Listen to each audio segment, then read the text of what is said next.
ठिकाणी आयोजित केलेलं ICU विभाग म्हणजे अतिदक्षता विभागाचे 200 वर त्याचं बीपी गेलेलं होतं. आपल्या अतिदक्षता विभागामध्ये त्या रुग्णाला दाखल केलं आणि काही क्षणामध्ये आपण त्यांचा जीव वाचवला, यशस्वी झालेला आहोत. यासोबतच आषाढी वारीमध्ये एक वृद्ध वारकरी आपल्या महाआरोग्य शिबिरामध्ये आले. त्यांच्या डोळ्याला दिसत नव्हतं, पण आपल्या महाआरोग्य शिबिरामध्ये आपण नेत्र तपासणी करून त्यांना चष्म्याचा पुरवठा केला आणि त्यांनी सार्वजनिक आरोग्य व कुटुंब कल्याण मंत्री प्राध्यापक नामदार डॉक्टर तानाजीरावजी सावंत साहेब आपल्याला कृपया आपण उपमुख्यमंत्री देवेंद्रजी फडणवीस साहेब या दोघांच्याही वतीनं आदरणीय आरोग्य मंत्री महोदय प्राध्यापक नामदार डॉक्टर तानाजीरावजी सावंत साहेब यांचा सन्मान संपन्न होत आहे. मनपूर्वक धन्यवाद सर्व. या ठिकाणी रुग्णांची सेवा करण्यासाठी उपस्थित असलेले सर्व स्वयंसेवक, आरोग्य खात्यातील सर्व ऑफिसर्स, डॉक्टर्स, परिचारिका, आशा वर्कर्स आणि या ठिकाणी या आरोग्य शिबिरासाठी सर्व काही संयोजक म्हणून गेले वर्षभर रुग्णांची सेवा करण्यामध्ये मग्न असलेले भैरवनाथ शुगर वर्क्स लिमिटेडचे चेअरमन प्राध्यापक शिवाजीरावजी सावंत. पूर्वी आषाढी वारीच्या वेळेस असंच आम्ही निर्णय घेतला दोघा बंधूंनी बसून की आपण अशा पद्धतीचं जर नियोजन केलं आषाढीला, कारण जवळपास 300-400 वर्षाची परंपरा असलेली ही पंढरपूरची वारी या ठिकाणी आरोग्याच्या बाबतीत कुठल्याही पद्धतीचं खातं त्यांच्या पद्धतीनं काम करत होतं. परंतु एक खास बाब म्हणून आपण जर अशा पद्धतीचे उपचार किंवा त्या पद्धतीच्या तपासण्या जर ठेवल्या तर सर्वसामान्य जनतेला, महाराष्ट्राच्या कानाकोपऱ्यात येणाऱ्या माझ्या वारकऱ्यांना त्याचा एकत्रित फायदा होईल ही भावना ठेवून ही संकल्पना शिवाजीराव आणि मी आम्ही एकत्र मांडली आणि आपल्या आदेशानं, माननीय मुख्यमंत्री साहेबांच्या आदेशानं ती कार्यान्वित झाली. साहेब, मला सांगायला आनंद वाटतो की आषाढी वारीच्या दरम्यान आरोग्याची वारी पंढरीच्या दारी हे स्लोगन आम्हीच दिलं आणि त्या ठिकाणी जवळपास 11.5 लाख वारकऱ्यांच्या तपासण्या पूर्ण झाल्या, त्यांचे उपचार पूर्ण झाले आणि त्या ठिकाणी खाद्याला आम्ही आदेशित केलेलं होतं की या ठिकाणी एक कार्ड मिळाल्यानंतर, त्या गावी गेल्यानंतर त्या ठिकाणी ते कार्ड दाखवल्यानंतर महाराष्ट्र शासनातर्फे महाराष्ट्र शासनाच्या रुग्णालयामध्ये त्याचे सर्व उपचार मोफत होतील आणि जवळपास 3 ते 4.5 लाख वारकऱ्यांनी आपण वारीच्या दरम्यान मी आश्वासन दिलं होतं की कार्तिकी वारीला सुद्धा अशा पद्धतीचं महाआरोग्य शिबिर आपण या ठिकाणी कार्यान्वित करू. आषाढी वारीच्या तुलनेनं कार्तिकी वारीची येणारी गर्दी ही थोडी कमी असते, हा एक भाग आहे. आणि आपण बघितलं असेल की सध्या पाऊस काळ कमी आहे, महाराष्ट्रात दुष्काळाची टंचाईग्रस्त परिस्थिती आहे, पाण्याची परिस्थिती बिकट आहे, रब्बीच्या पेरण्या बऱ्यापैकी झालेल्या नाही, शेतकरी चिंतेत आहेत आणि तेही कारण आहे की मला वाटतं की वारी सुद्धा बऱ्यापैकी कमी भरलेली आहे. हे सगळं असताना सुद्धा ही संकल्पना पूर्ण करण्यासाठी आज शिवाजीरावांनी ते मनावर घेतलं आणि हे आज आपल्याला दिसतंय की आरोग्य शिबिर संपन्न झालंय. साहेब, आपण बघताय ह्या ठिकाणी एकूण अतिदक्षता विभाग आम्ही ह्या ठिकाणी वाळवंटामध्ये आणि 6 उभा केलेला आहे. वाळवंटामध्ये आता ह्या ठिकाणी 65 एकरामध्ये हा 3 एकरावरती आपल्याला मंडप आपण उभा केलेला आहे. आपला दवाखाना 3ची निर्मिती ह्या ठिकाणी केलेली आहे. आपल्या आसपास प्राथमिक आरोग्य केंद्राची 12ची निर्मिती आहे. रुग्णवाहिका जवळपास 7 ह्या ठिकाणी आपण ठेवलेले आहेत. जवळपास 2900 कर्मचारी ह्या ठिकाणी काम करत आहेत आणि वारीचं नियोजन करण्यासाठी, सर्व रुग्णांचं नियोजन करण्यासाठी आपण प्रत्येक वारीला जसं करतोय आज त्या ठिकाणी वॉर आपण तयार केलेली आहे. जवळपास आजपासून 22, 23 आणि 24 मार्चाची आपल्याला मी कल्पना दिल्याप्रमाणे दशमी, एकादशी आणि बारस या 3 दिवसासाठी आपण हे आरोग्य शिबिर कार्यान्वित करतोय. आतापर्यंत जवळपास 30,000 पेक्षा जास्त वारकऱ्यांनी या आरोग्य शिबिराचा लाभ घेतलेला आहे आणि मला वाटतं येत्या 2 दिवसामध्ये हा आकडा जवळपास 2 लाखाचा आकडा बनवून जाईल. माझ्या सर्व वारकरी बंधू भगिनींना नम्र आणि कळकळीची विनंती आहे, आव्हान आहे की अशा पद्धतीचं वारकरी याच्यामध्ये जे आरोग्य शिबिरामध्ये आपण याचा लाभ घ्यावा, आपल्या तपासण्या करून घ्याव्या.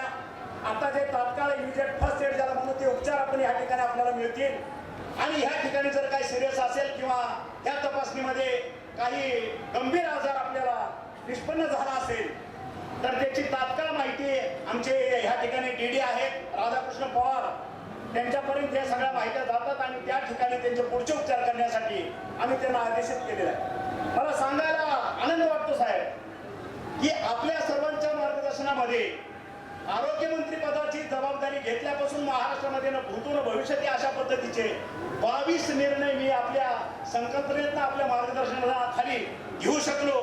त्याच्यामध्ये तुमचं प्रचंड पाठबळ आणि प्रोत्साहन मला मिळालं आणि त्या ताकदीमुळेच मी हे काम करू शकलो. आणि आपण सांगितलेल्या आदेशाप्रमाणे आज ही दुसरी संकल्पना मी पुढे आणतोय. आपल्या आदेशाप्रमाणे मागच्या वेळेस आपण मोफत उपचाराची संकल्पना मला सांगितली होती, ती मी इम्प्लिमेंट केली. आज जाऊ तुम्ही बघितलं असेल महाराष्ट्रामधल्या PSC पासून जिल्हा रुग्णालयापर्यंत मोफत उपचाराची परिभाषा आता बदललेली आहे. कारण पूर्वी जे काही 100-200 OPD आणि IPD होती, आज त्या ठिकाणी मोफत उपचाराच्या संकल्पनेतनं हे OPD आणि IPD जवळपास 5 ते 7 पट वाढलेले आहे. कारण लोकांना कॉन्फिडन्स आलेला आहे. या ठिकाणी सर्व मोफत उपचार महाराष्ट्र शासनातर्फे कधी भूतो न भविष्यात अशा पद्धतीने सुरू झालेला आहे.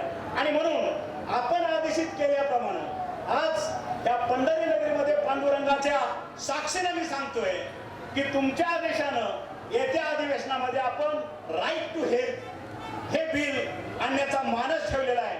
आपण ती कॉपी मला मागच्या 2 महिन्यापूर्वीच आदेशित केलं होतं की अशा पद्धतीचा कायदा आपण महाराष्ट्रामध्ये आणू. कारण महाराष्ट्राच्या 12.5 कोटी जनतेचं आरोग्य जपण्याचं काम आपल्याला तुमच्या माध्यमातून करायचं आहे. कारण आपण बघितलं असेल की भारताचे लाडके पंतप्रधान यांनी आपली अर्थव्यवस्था 5 ट्रिलियनचे करायचं ठरवलं. आणि 5 ट्रिलियन जर अर्थव्यवस्था न्यायची असेल तर मागच्याच कॅबिनेटमध्ये आपण आपलं प्रेझेंटेशन बघितलं की महाराष्ट्राची अर्थव्यवस्था हे 1 ट्रिलियनला गेली पाहिजे.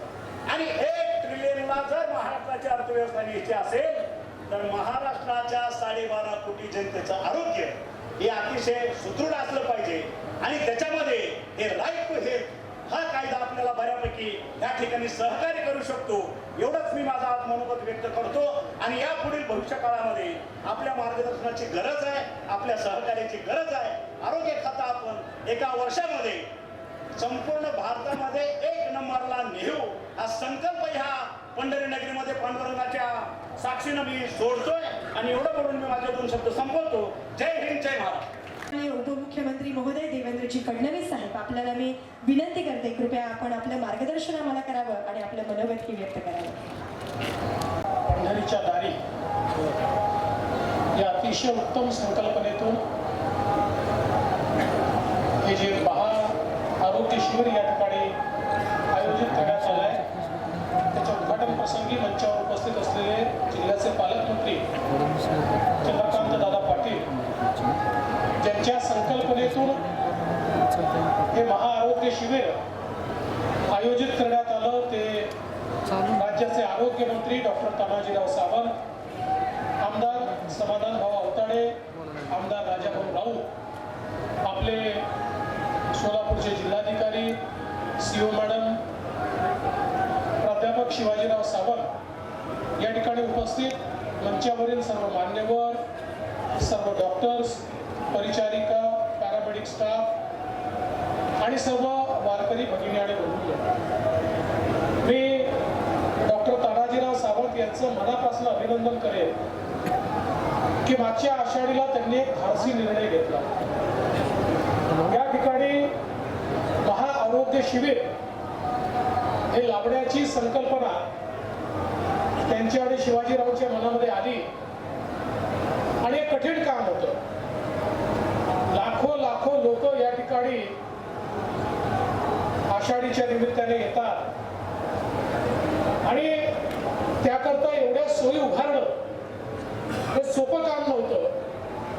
पण तानाजीरावने एखादी गोष्ट मनावर घेतली की ती पूर्ण केल्याशिवाय ते झोपत नाही.